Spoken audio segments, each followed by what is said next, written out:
Did you hear that one? Yeah. Okay. Got it. Welcome everybody to this month's Lunch and Learn. We are happy to put together another session with Penn State Mont Alto LaunchBox. Helen and I were talking about how great this topic is specifically for the new year. We're all very excited to hear about it, and I think even the beginning of February is even better because people are coming off of their resolution high, and now we all have to kind of kick it back into gear again. So my name is Layton. I am with the Cumberland Valley Business Alliance. We put these lunch and learns together with different of our business members. And I would like to turn it over to Helen from Penn State Mont Alto LaunchBox. She'll tell you a little bit more about the LaunchBox, and then we will get started. Thanks very much, Layton. I appreciate that. So my name is Helen McGarry. I'm director of the LaunchBox through the Mont Alto campus. The LaunchBox is part of a university-wide initiative called Invent Penn State, and they've seeded 21 innovation hubs and launch boxes around the state of Pennsylvania to assist entrepreneurs, startups, and small businesses. We provide workshops such as this one today, and many financial and legal services, including free services through Penn State Law. So very valuable for local folks around the Franklin County area who have an idea for a business, who have shifted over the course of the pandemic and want to start their own business. We would invite you to reach out, contact us at the LaunchBox, and let's see how we can connect you. We partner with various organizations such as Economic Development, Small Business Development Center, the Chamber, of course, and the Cumberland Valley Business Alliance, SCORE, and Ben Franklin Technology Partners to really shore up the access to an incredible system of support and help for startups and small businesses. Today's session is a topic, as Layton mentioned, that has very broad appeal. There are many books written, TED Talks recorded, seminars conducted to help us with tips and techniques to improve our productivity. And as a result, we're going to follow up today's session with a one-day session on April 14th. It's hopefully going to be held at the fabulous rooftop conservatory space at the Coil-Free Library downtown. We'll have a nice lunch. We'll have a great day. We'll have inspiring learning, practical tools. So if you like today's session, save the date, April 14th. We'll send more information to you shortly with pricing and a link to register. Now, I would like to introduce our presenter for today's session. Thomas Kramer is an assistant teaching professor at Penn State Mont Alto, where he teaches upper-level business and management courses. Prior to joining Penn State, Thomas worked in the aviation industry as an airline pilot and manager of training before serving as a leadership and development consultant to a variety of businesses and nonprofit organizations. So welcome, Thomas. Well, Helen, good morning, and good morning, everybody. Thank you so much for joining us. Absolutely thrilled to be here. And while I don't have the beautiful accent, I hopefully make up for it in enthusiasm for this topic. When Helen offered me this opportunity to share and kind of talked about some different ideas and options that we could have for this course or this little presentation, it seemed with the timing that something on productivity and personal development and just kind of engaging with all the tasks that we have in the new year was just the perfect fit. And I'm thrilled about it because this is just personally a topic that I love to research and learn about and implement. And kind of just geek out over all the fun things about productivity. But with that came a real need to focus my efforts on a system that would be adaptable and flexible and a way for me to really implement it into my personal workflow, right? I mean, productivity is something that's very personal to individuals. We've got preferred ways of working and tracking our tasks and our projects and all the things that we have going on in our personal and professional lives. And that's really one of the key hallmarks of this program, this system. I'll tell you that this system is based on the best-selling book, Getting Things Done by David Allen. And so it's based on that system, and it kind of expands over a number of initiatives that will really help you energize, and reach productivity. I'll give you the disclaimer at the beginning. I'm not going to give you more time in your day. I'm not going to reduce the number of things that you need to do or to get done.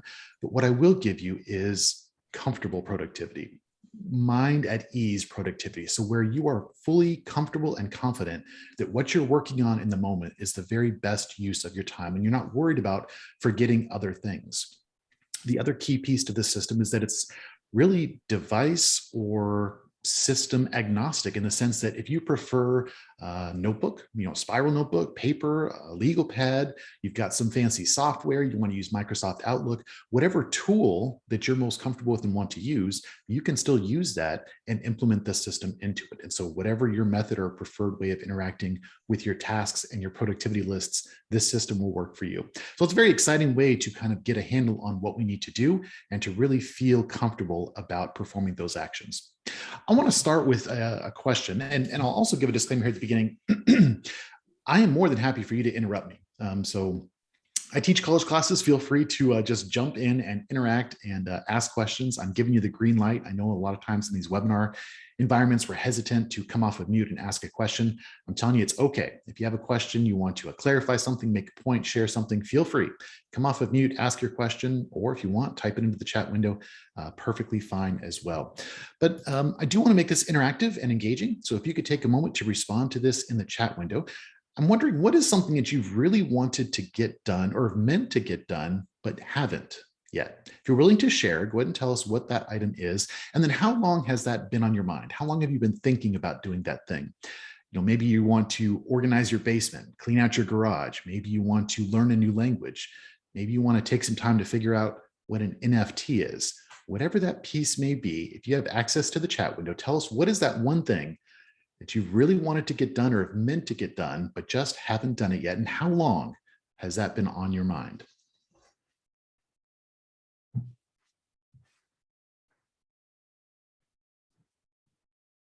All right, they're pouring in. A lot of around the house type topics. We got to clean out the basement for a year, organize your office. How long have these topics been on your mind? Go ahead and add those in as well. We got 2 years, more than a year, finishing the basement, 5 years. It took me about 5 years to finish my basement once I finally finished, to actually start the process. That is a long process, at least it was for me. A baby book for your son who is 23. So that's been on your mind for a while. Transitioning to digital files, organizing your office, 11 months, 3 years, going through boxes. We've all got these topics and things and activities, just to-dos that have been rattling around in our head for months or years, many, many years in many of these cases.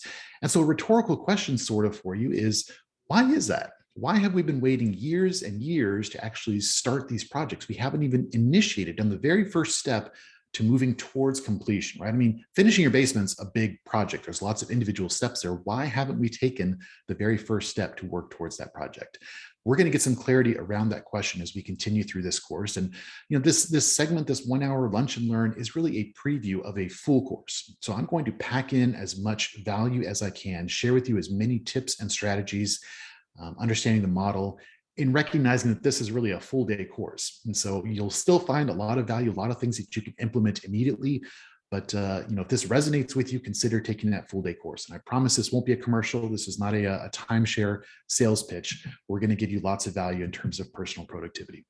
To start things off, I've got a short video for you. This is David Allen. He is the author of that book, Getting Things Done. And in just 1 minute, he's going to encapsulate really the essence of this concept of getting things done, the hallmark, the foundation of this personal productivity course. Let's watch.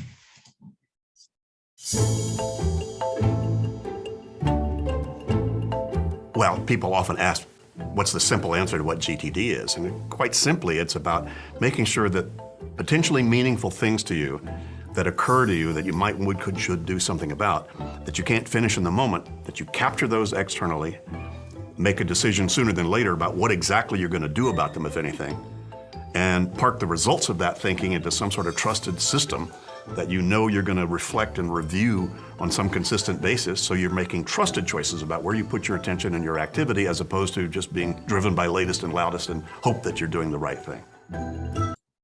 Very short, very brief, and yet that captures the real essence of what we're talking about in this segment here. It all comes down to feeling comfortable with the decisions that we're making, knowing that what we're working on in the moment is the highest and best use of our time. We're not worried about all those other things. They're not rattling around in our head. We've got them in a trusted system so that when the time is right, we will start taking action on those projects. Instead of fighting to keep our head above water and just kind of stuck in the everyday down on the ground type things, we're going to try and get out of the water into the boat and have a much more strategic view of all of our different activities and actions and things that we want to get completed. We want to have trust in our system that we're not missing those important things. We're going to cover this concept, and the full class is this 4-step model. So we're going to touch on some of the most important elements of this 4-step model. The first is to capture, then we want to clarify, recognizing what all of these actions mean to us. We're going to organize that into a system that gives us the necessary information, the right tools at the right time. And then lastly, we're going to talk about how we review, how we keep that system current, because it's really easy to fall off the rails, fall off the wagon, and kind of lose some of these skills that we're working to build. So how does that review factor in to keeping us on track and making progress? So first segment here is capture. Capture, we want to capture everything that has a piece of you, all of those little things in your head that you're thinking about. You park your car at the end of the day and you notice that your oil change light is on and you think to yourself, I need to schedule an oil change for my car. So you take the key out and you walk into the house and you immediately forget about the oil change. Go about your day, have dinner, go to sleep, wake up, get back into your car, the oil light comes on. Oh yeah, I've got to get that oil change scheduled. You get to the office, again, you immediately forget because you're not capturing. And so instead, that's kind of rattling around in your head and you're forgetting that you need to get that oil change scheduled for your car. So how do we capture consistently all of the things that we need to do? The problem here is that we feel overwhelmed by all the things that own a piece of us, all these commitments that we've made, all these things that we need to get done. And so instead of focusing strategically on what we need to do in the moment, we focus on what is the most important, what is the most immediate. We're putting out fires constantly. We've got the notepads, the post-it notes all around our monitor of all the things that we need to do. And then there's so many of them that we need to emphasize some of those because they're more important, right? So we get a Sharpie or we highlight it or we put a marker around it or we put it in the center of the screen so it's a little bit more relevant. We're just overwhelmed with all these little bits and pieces all around our environment.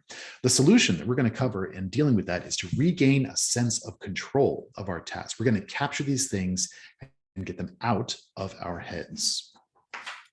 So let's actually practice that. I'd like you to take the next 3 minutes and go through a mind sweep. Now, this is important because we're going to come back to this as we go through this training. So take the next 3 minutes and capture everything that is on your mind. You know, as you're sitting here listening to me, you're probably remembering, yeah, my dog's got to get scheduled for a vet appointment. I got to get the oil change in my car. That light bulb's burned out. What are all those things that are running around in your head that you've got on Post-it notes that just spring to mind?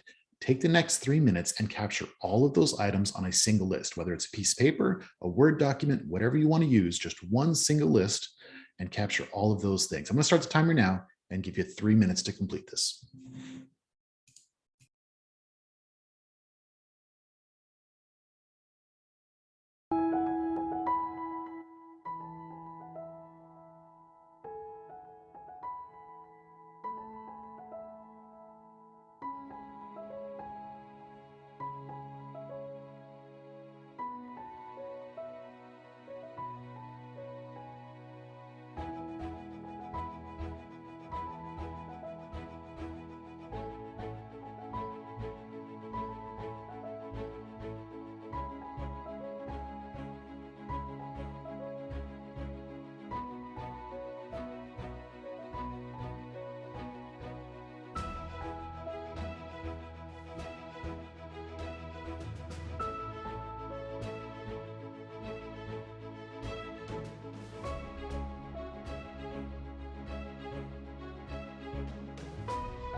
All right, so that is 3-minute activity for you to capture all those things that are in your head. And let me invite you to continue adding to that list as we go through the course. If something pops into your head, you haven't captured it yet, go ahead and write it down on that list as we go through. So keep doing that as we go along. Let me ask you, the best feeling in the world, at least for me, is the day before vacation, right? What do you do before you go on a long vacation? You're going to be out of the office for a week. You tie up all those loose ends, right? You get through all the emails that need to be responded to. You respond to all the voicemails. You know exactly the status of all your projects, what needs to be done. You can put everything on pause for the next week while you go on a cruise or explore some mountain somewhere. Everything can just run automated for that time while you're gone. And the sense of relief, of that stress off of your back going into a vacation because you've tied up all those loose ends is phenomenal. I'm sure that you guys recognize that same feeling. Everything is buttoned up and ready to either sit tight or has been handed off or delegated to somebody. That's that great feeling of feeling totally in control of all the different projects and commitments that you have, so that when you go to vacation, you can do just total relaxation, just kind of really live in the moment with that vacation. So now that you've captured through the mind sweep all the things that are on your head right now, in your head right now, let me get a little sense of where you're at. Pulse check. How are you feeling about your tasks right now? Having captured however many you have on that list, how do you feel? Tell me in the chat window, 1 to 5, 1, grief. You're a little bit grief. You've got a big list, lots of items. You're just overwhelmed by it. Or maybe 5, capturing it, getting it onto some paper has provided some relief for you. There's no right answer. Just tell me, how do you feel about this right now, having captured all of those loose ends for you? See 1s, some 3s right in the middle, a decimal. I appreciate that. Very technical. 2.5, some 2s, some 3s. Yeah, on the one hand, it's nice because we feel like we've captured it. We're not going to forget about it. We don't have to rely on our memory to hold it for us. And on the other hand, kind of seeing it in front of us, this long list, if you've got dozens of items on there, it can certainly feel overwhelming because, man, I've got to get all this stuff completed. Well, this is the first step in capturing and moving forward. But the key takeaway from this activity is this central concept to this productivity system. That is, your mind is for having ideas, not holding them. Your mind is fantastic at coming up with really awesome things. It's terrible at maintaining and reminding you at the right time of what needs to be finished. Think back to my car oil change example, right? I get the little dummy light, it comes on. I remember that I need to change the oil, and then I forget as soon as I get to my desk where I need to be to schedule that car oil change. And so the mind is just not the great place to be holding that. So the first step is capture it out of your mind, out of your environment, and get it into your trusted system. That's the very first key step to all of this. And we want to make sure that we are doing that very consistently. We want to capture continuously. So capturing everything in and out of our head is an ongoing process. That's why I told you to continue adding to that list as we go through this session today, really adding those additional items that need to be completed. When we do this consistently, then we begin to trust the system. When we only capture some of the things, then we find it very easy to fall off the wagon and revert back to just keeping it all in that steel trap, right? We're going to forget things. But if we do it consistently, we then trust that we aren't missing things because we've got a system that we're relying on to capture those things. This behavior is going to reduce the mental stress of trying to remember all of the things that need to be done and the waste of time of going through things that we can't do at that moment because we're not in the right place, we don't have the right tools, whatever. I don't need to be reminded about changing my car's oil when I'm presenting a class. So a Post-it note about changing the oil is not very helpful to me. It's not the right time to engage with that particular task. Let me invite you to think about where else. Where are those places that you collect the to-dos? Our mind is one. We notice things, we see things. Where else are we collecting these to-dos? What if you check your mailbox, you come home from work, you get the mail, and the mail goes on the kitchen counter? Or maybe you've got an inbox on your home office desk. Where are those additional places where you are capturing stuff, things that need to be done? Maybe it's a workbench in your garage or your basement. You need to fix something, so you put it on the workbench, and then hopefully you'll see it and remember that that needs to be repaired or fixed. Where else? Tell me in the chat window, where else are you capturing items that need to be done? Maybe you've got a list on your refrigerator of errands that need to be run or supplies that you need to pick up at the store. Where else are you capturing these things? Do you have a smartphone with Notes app and you've got lists of things that need to be done? Where are your other capture devices? Backs of envelopes, iPhone notes, notebooks, multiple different notebooks, a planner, a calendar. capturing it there. The kitchen table is a popular one, absolutely. In your mind, that is certainly a place where lots of stuff comes into. Phone reminders, your planner, all right, calendar, any list. The problem is that we've probably got a lot of different places where we're capturing these inputs. And so another key important piece here is to limit the number of places where we're collecting these inputs. Think about all of your digital inboxes. The first one you're probably thinking of is your email inbox, right? So we get a lot of messages, things that need to be done coming into our email. But what about Facebook and LinkedIn and TikTok and Twitter and that message board that we want to check and update? There's lots of digital inboxes. Then we've got all the physical inboxes. It might be a literal inbox. It might be your kitchen table. It might be your countertop. It might be your workbench in the garage or basement. These are places where we put things that need to be done or ideas. Around your screen, right? You've got the Post-it notes there. You've got the legal pad of things that you talked about in a conversation, all these different places where we're collecting these inputs. We want to focus these inputs into as few places as possible so that when it's time to engage with them, we're not looking around to a bunch of different places to find things to do. So part of the process is sweeping your environment, recognizing all the different places that you are collecting inputs, collecting all these things that need to be done. So let's take another 3 minutes and capture some additional items. Look around your immediate environment, your workplace. If you've got Post-its around your computer screen, if you've got a stack of books that you want to read, capture that onto that same Minesweep list. We're just going to expand that list, add some more things that we need to get done, commitments that we've made to other people, our children, our families, our coworkers and colleagues. Add these items to your Minesweep list. And then once we finish this in 3 minutes, I'm going to invite you to share with us how many items you have on your Minesweep list right there in the chat window. All right, 3 minutes. We'll be right back.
All right, so your list is probably getting a little bit longer. Tell me in the chat window, how many items do you have on your list? I remember the very first time I went through the Getting Things Done seminar, learning how to implement that system. It was about 15 years, maybe 16 years now. So I've been practicing this system for over a decade, a long time that I've been implementing this.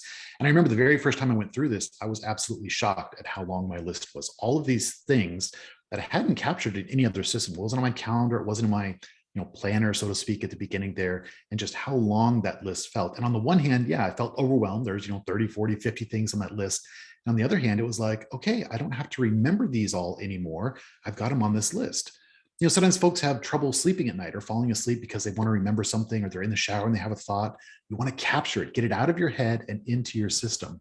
Look at these numbers here. I see lots of 30s, 27s, high 20s, lots of things that we've got on this list, and it's easy to get overwhelmed by them. But the next step is to make some decisions about what we're going to do with these. The last little element I'll talk about when we go to this capture is, where do you capture these tools? What are some effective capture tools to collect these types of inputs, these commitments, these open loops that we need to decide and to act on at some point? The first key is that the tool needs to be accessible. Now, I said that it's tool agnostic. If you want to go fully digital and use your smartphone, your iPad, and your computer, fantastic, as long as you've got something that's accessible to you all the time. So if your phone is always with you, if you're like me, you've always got your phone with you, that makes a great capture tool. You can take a picture of something, you can make a note, you can send yourself an email, whatever that capture tool is, as long as it's accessible to you. So at least one is always accessible to you. At your desk, at your bedside table, in the shower, in your car, always have something that you are able to capture those items. So as soon as it pops into your head, capture it, get it out of your head and into a capture tool. The second is, it's got to be easy to use. A lot of folks get really excited about productivity, and they call it, productivity porn. We look at Instagram, we get all these, beautiful, colorful images of these systems with tabs and highlighting and symbols and dots and bullet points and all this, fancy, smancy stuff. At the end of the day, it's got to be easy to use. If I've got to break out a paintbrush and a jar of paint and some Play-Doh to craft my to-do list, it's not easy to use, and I'm going to be less likely to actually make use of capturing those in the moment. So make sure that if it's digital, it's easily accessible. It doesn't require too many clicks. You don't have to find your notebook. Easily accessible, easy to use. And lastly is reliable. You've got to integrate this into your daily life. So if you're trying to capture everything on a whiteboard that's only in your office and not in your home, you can see that's not a very reliable capture tool. So as long as your capture tools meet these three criteria, then you're on the right path. So we've talked about capturing. This is a fundamental, core, basic concept to beginning the system. That is to capture things, all the things in our environment. So now we've got this big pile of stuff to do. You've got this overwhelmingly long list of things that you need to get done. What's the next step? What do you do from there? Well, after we've captured something, we need to make some decisions. We need to clarify, what do these things mean to us? And we do that by getting our inboxes, all of our inboxes, whether it's digital, virtual, or real life, sitting there on our desk, a pile of things for us to do. How do we get that down to zero? To do that, we're going to clarify and make some decisions about what those things mean to us. Now, I teach an entire course on just email inbox management. So how do you manage and deal with your email? Because people are overwhelmed with email, getting so many emails constantly, they don't know what to do with it. Let me ask you, I'm going to invite you to share with me via the reactions button. So Zoom has the option for reactions. If you're familiar, you can click that little 3 dots there. It says more, I believe. And then from there, you can select reactions, or you can just type in a response here. What do you think of this concept of inbox zero? Getting your inbox, whether it's email or your physical inbox or any other capture tools, what do you think of getting that all the way down to zero, completely zero, cleared out, finished? Do you think that's laughable? Think it's never going to happen? Or are you clapping your hands saying you love it, you want to get to that point? Go ahead and either do the reaction. You can just type in laughable or love it into the chat window there. What do you think of that concept of inbox zero? Like I said, it's typically applied to email inboxes, but let's broaden that a little bit. Think about all of your digital inboxes, your physical inboxes, thinking it's laughable, but would be fantastic. Love it, but terrified. All right, very honest there. Love it, but struggle with it. Lauren's convinced it will never happen. Wish it could be. It is absolutely possible. Not only is it possible, it's preferable. And let me tell you why. When you pick up your physical mail, you go to your mailbox, your US Post Office mailbox, and you open it up, Do you take out the mail, flip through it, and then put some of that mail back into the box?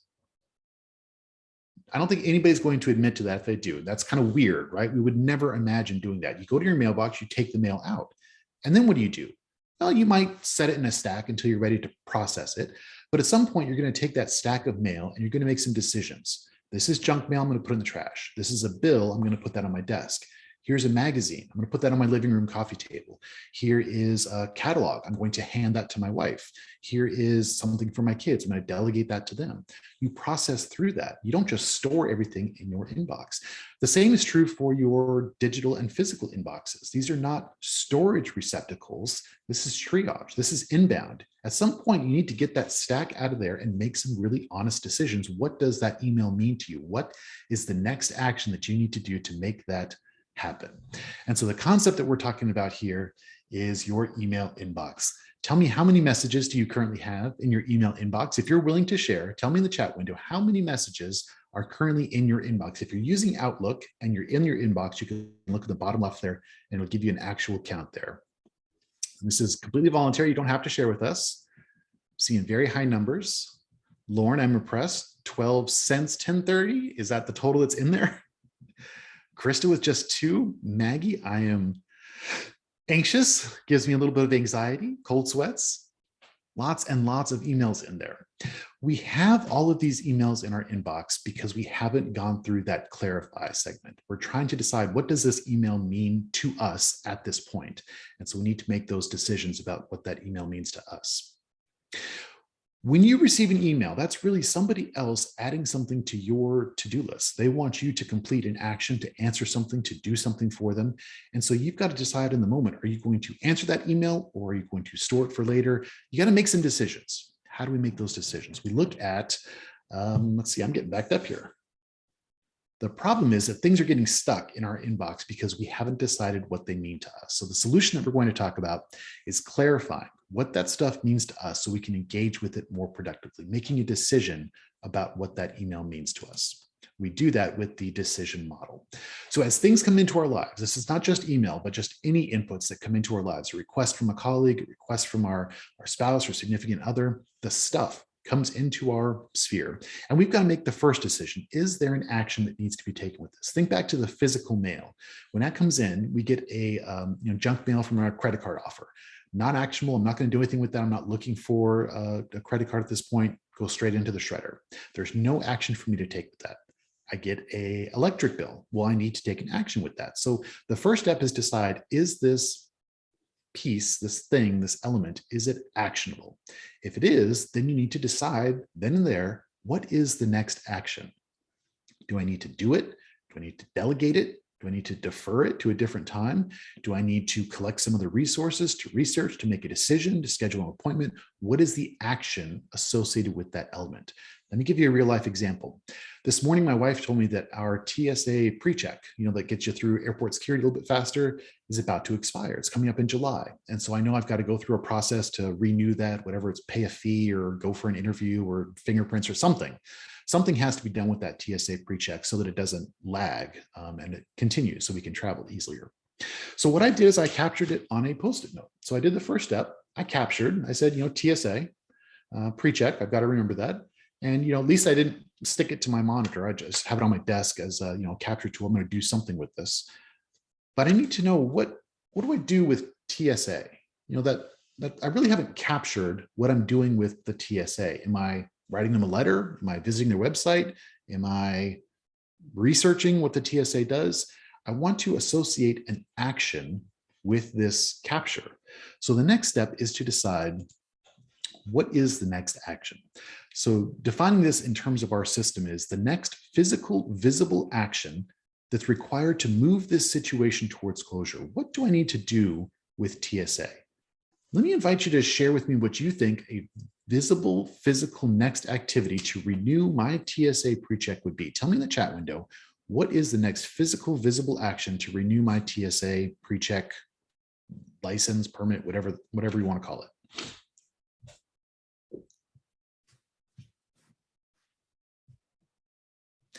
And while you're thinking about that, let me tell you a little bit more about next actions in terms of associating a verb with it. We want to call, we want to buy, we want to read. You might have a post-it note on your computer screen that just says, Mom. Well, what does that mean? Is that supposed to trigger a memory for you that your mom's birthday is coming up? Okay, we're getting there. What are you going to do about that? What's the next physical, visible thing that you're going to do to deal with that input of mom? Well, mom's birthday is coming up, so I need to buy flowers or send a card or call mom. So put a verb with that action so that you know what needs to be done. That helps you understand when that task is complete.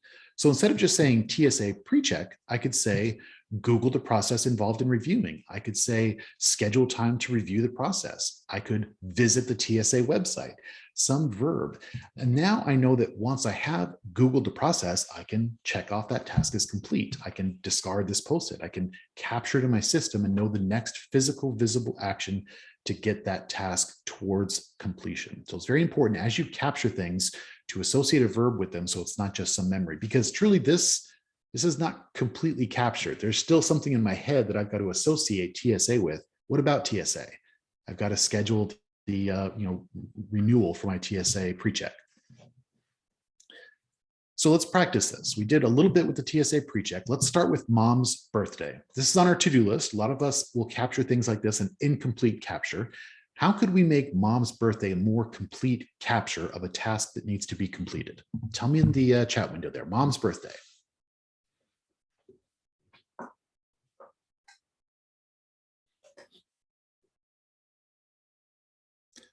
Buy a card. That's the next physical, visible action. We've got a verb with it. Ask mom what she would like for her birthday. Buy a card and present for mom's birthday. Excellent.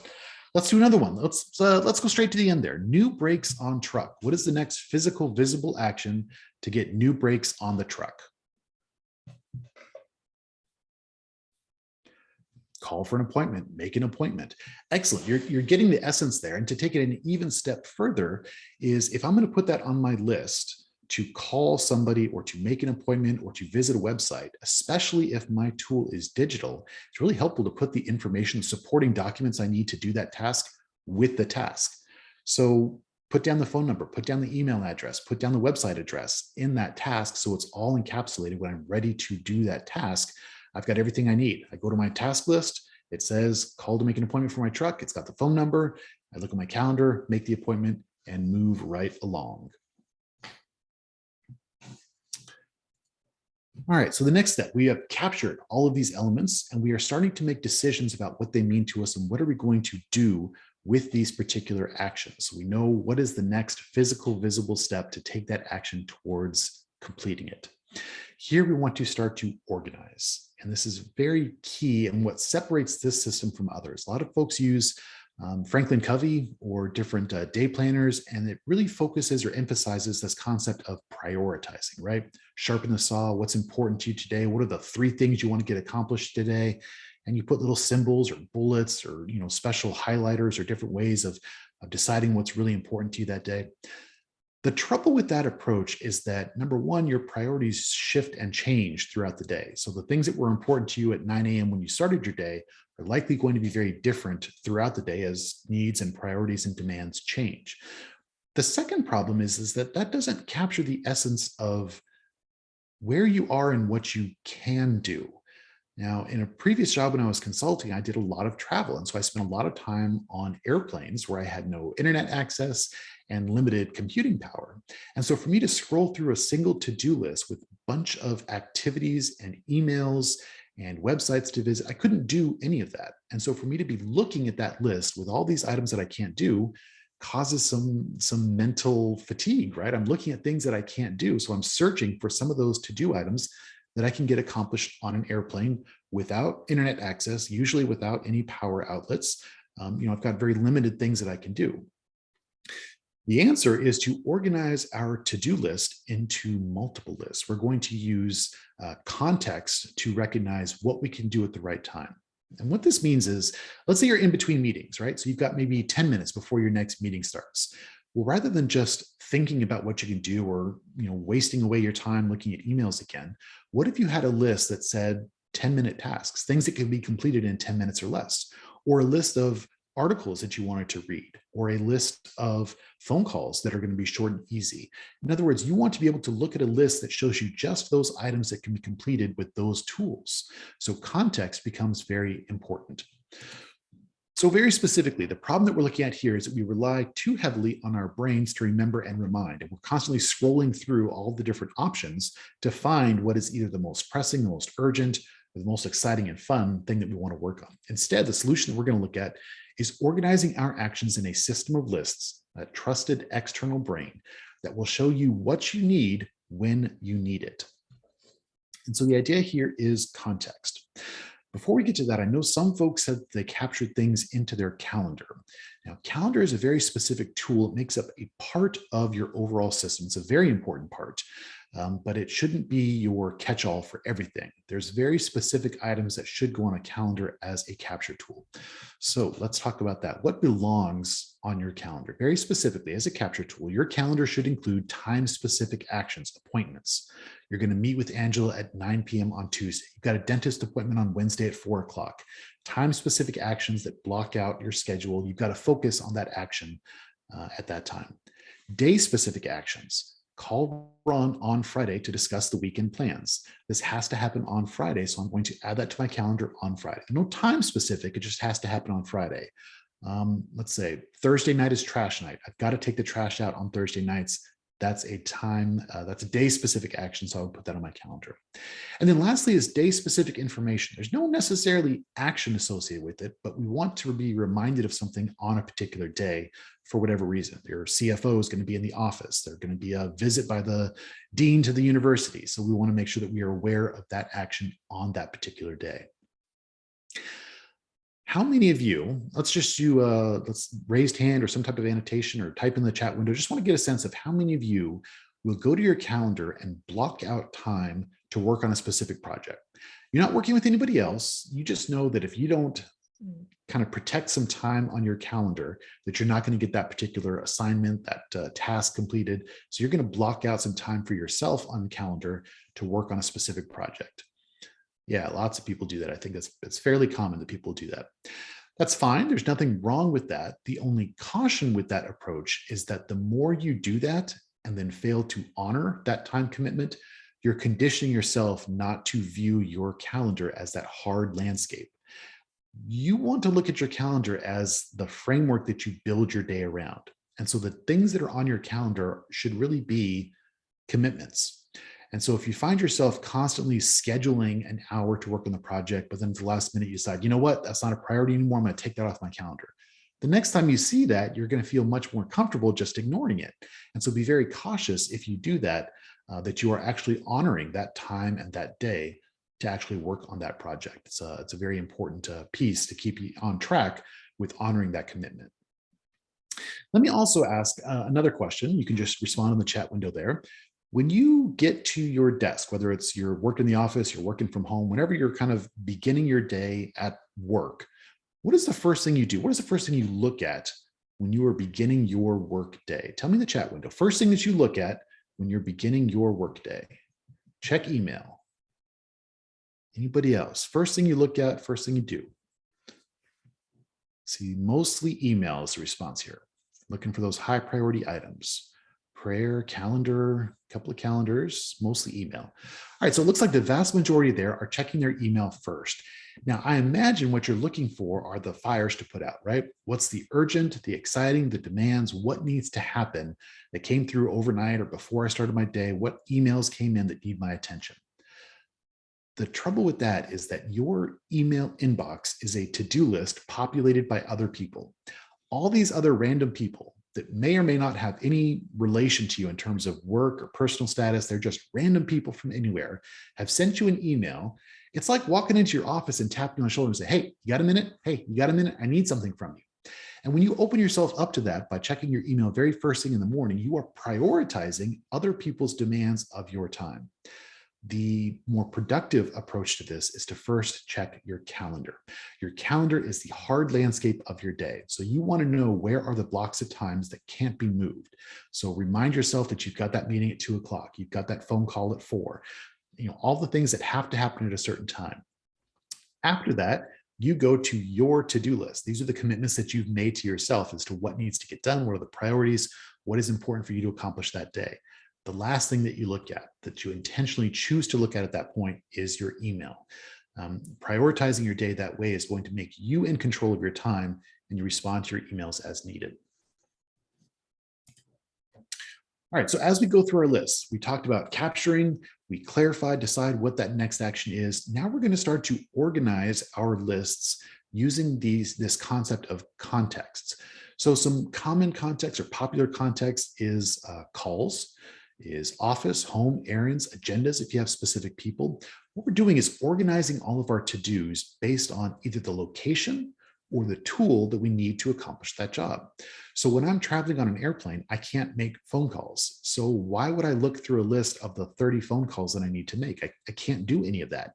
Instead, I've got a very specific action list of just things that don't require an internet connection and don't even require a computer in some cases. So those is a very specific list of all the things I can get accomplished while I'm flying on an airplane. I can read journal articles, I can draft a report, I can work on a PowerPoint presentation. All those actions can be completed there. Phone calls, things that you can only do in your office at work, things that can only be done at home. We don't need to look at the opposite list when we're in the opposite location. So organizing your to-do list by context means that you're only being shown what you can work on at that moment based on your location and your tools available. The last one there, agendas, is really helpful, right? If you've got a running list of things to talk about to a certain person, your significant other, your supervisor, your subordinates, then when they pop in and have a stop and chat, you pull up that list, you see these are the 3 things I wanted to talk to Steve about, and you crank them off your list. You don't have to worry about getting that accomplished at some other point. So it's very helpful to see that list contextualized by where you're at and what you need to get accomplished. All right, so that brings us to our review. Our 4th step in this process is the review. We've captured, we've collected, we've clarified, we've organized it by context. We want to take a step back and review and engage with our stuff. So often we're stuck keeping our head above water, right? I gave you that analogy of just paddling and kind of kicking our legs, trying to keep our head above water, breathing some air. We're so mired in being busy and having things to do that we lose sight of what's important. What should we be working on? What are our priorities as an individual, as an employee, as a father, as a husband, as a wife, as a spouse?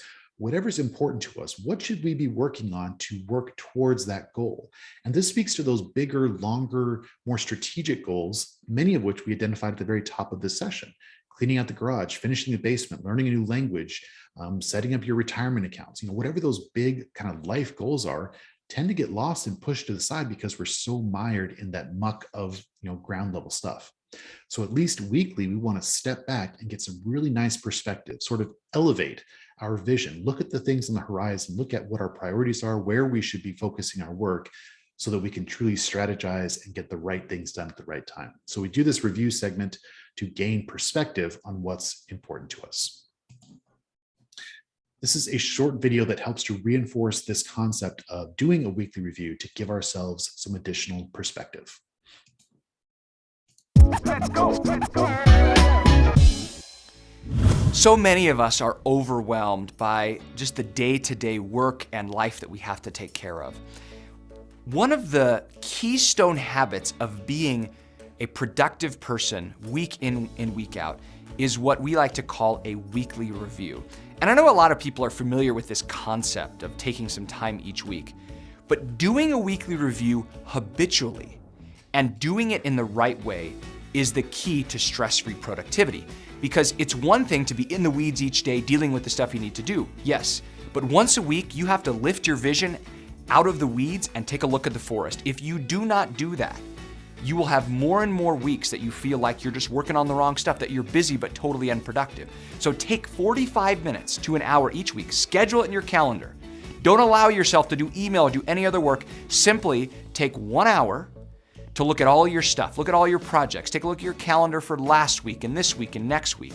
Look at just the higher view of all of your work, and you will be amazingly surprised at how the following week after doing the weekly review is filled with more focus, it's filled with more real productivity, it's filled with more success when it comes to getting things done that you really want to get done. And oh, by the way, you won't feel as out of control because you'll be more of the hammer and less of the nail in your productivity world. The weekly review really does give you that perspective. It's like that day before vacation. You've closed all your loops, you know what needs to be done, you've got your list, you've delegated what needs to, you've answered all the emails that you can. Everything is set and kind of on autopilot for that time being. And so that weekly review gives you that same feeling. Whenever I feel like I'm falling off the wagon or starting to, my system is unraveling a little bit and I don't feel in control, I stop and I know I need to have a weekly review. I've got a weekly review scheduled, but sometimes I'll do 2 in a week just because there's a lot going on. I want to get things tightened up, get my lists organized, get everything cleared, sort of clear the decks, get everything organized, categorized into their systems, their context, their lists. Everything is set and ready to go. It gives me that clarity, that peace of mind, that monkey off my back, that things are out of control or that I don't know what's going on or where I should be focusing my efforts. Remember when I started this, it was all about not giving you more time, not reducing the number of things that you need to do, but giving you comfort and just a sense of control that you are doing the right things at the right time. The weekly review is just fundamental to that. And anytime I feel like things are getting out of control, I stop and do a weekly review. Gets everything calibrated, aligned, and back to me feeling that sense of control and purpose over what I'm choosing to engage with. The bottom line, again, is that it's not always about getting more things done or doing more things. It's about doing the right things. And so as we categorize and contextualize, then we're not confused by all these extraneous tasks that can't be completed at that moment in that time. And so organizing and having that perspective, having that review gives us control and authority over the tasks that are trying to steal some time from us. The problem that this really addresses that our systems can easily get out of sync, right? I mean, the world's messy, things come at us all the time, emails, messages, phone calls, people coming into our office. We're constantly bombarded with requests for our time and our efforts.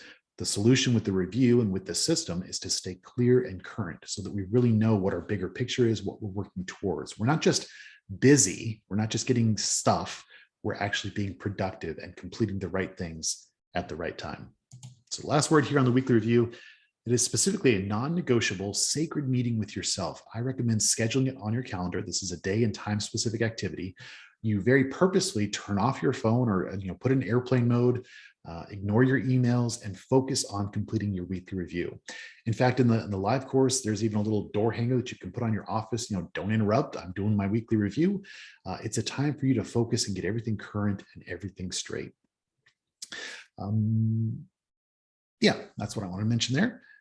The last sort of question, I've got plenty of time for some questions or some engagement here, is that, now that you've taken this course, or at least this little segment, this introduction here, clearly this is a much more to it and ways that we can help you sort of hold your hand and walk you through setting up the system, getting everything into it, and then how do you maintain it as you go along. All the concepts really summarized very succinctly with that 4 steps. Capture, get everything out of your head, out of your environment, and get it into your system. Within your system, you've got a number of collection points, your email inbox, your digital inboxes, your physical inboxes. Once you've collected all that stuff into your inboxes, you need to make some decisions. What does that mean to you? What is the next action associated with that thing? Is it actionable? Do you need to do something?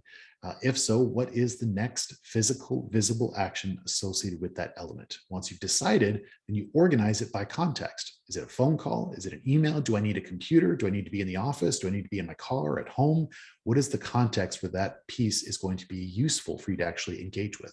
And then lastly is recognizing that you want to review your system over time, engage with it, and make sure that you are pursuing the right goals that are important to you. So you've completed almost a full hour learning all about supercharging your productivity. My question for you, what is your next action now that you have taken this class?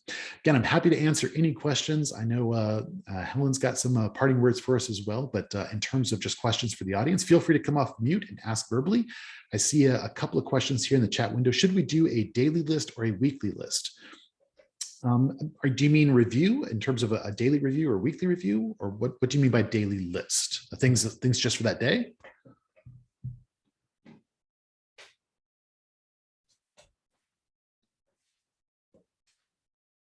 And Chris, I'm assuming that's maybe you're thinking of things that you need to do for that particular day. Yeah, yes, capture our thoughts on what needs to be done. You should have one list and that you continuously update. And so it's not just for that day, it's everything. Because again, you don't want to have a lot of lists. Capture tools, you want as few as possible and no less. So you need something digital. You probably want some paper-based system. You're going to need some note cards by your bed. But you don't want to have 50 different places that you need to look for what has been collected.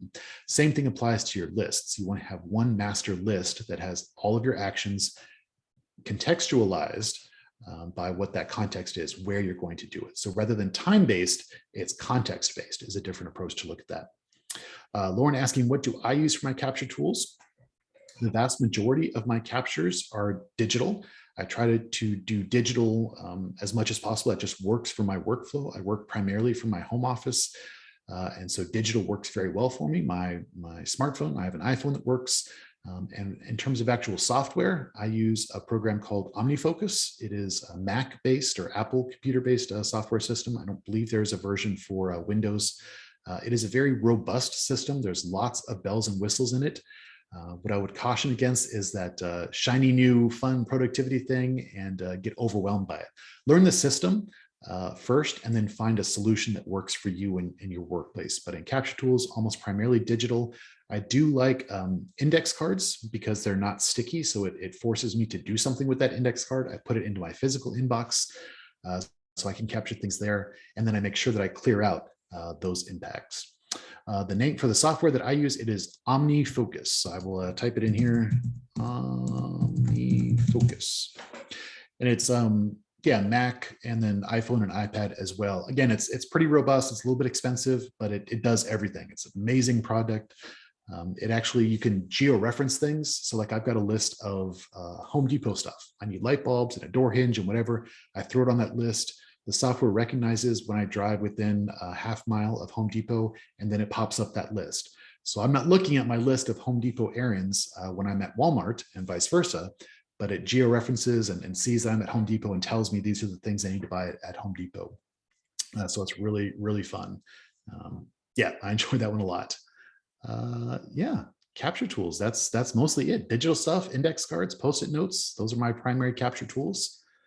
But you got to find what works for you. You can apply this system to regardless of whatever tools that you want to use. If you want to be completely paper-based, I've worked with organizations that a lot of the work that they do is classified, like government classified, and they literally cannot take their phones into these classified facilities. So everything that they do is paper-based. They have old-fashioned, day timers and Franklin Covey planners and such because they just literally cannot use digital assets there. And so for them, it's all paper-based. The system still works just fine. However you want to use it. With that said, I want to thank you all so much for spending some time with us today, learning a little bit more about supercharging your productivity. I'll hand things back over to Helen with some closing thoughts. But again, thank you so much for your kind attention. Hope that you have found this valuable, and I appreciate the opportunity to share some productivity tips with you. Thanks very much, Thomas. I personally think this was excellent. If for no other reason, just to sort of refocus on this and remember that our to-do lists are totally within our control. We can take this time and get our arms around it. And just by virtue of doing that, it's a huge help. So thank you everybody for being here today. Remember, April 14th is our one-day session with Thomas in Chambersburg. I'll be sending information to everybody. Have a wonderful rest of the day. Thanks again, Thomas. And thank you, Leighton. Yes, thank you. Thanks, Helen. Thanks, Thomas. I love that. I know you talked earlier, Thomas, about how you geek out about this stuff, and I'm the same way. So that was really fun. But yep, we appreciate it. Stay tuned. We are working on another Lunch and Learn, probably with the LaunchBox in the April timeframe. So stay tuned for some news about that, and have a great week, everybody. Thank you. Thanks. You too. Thank you.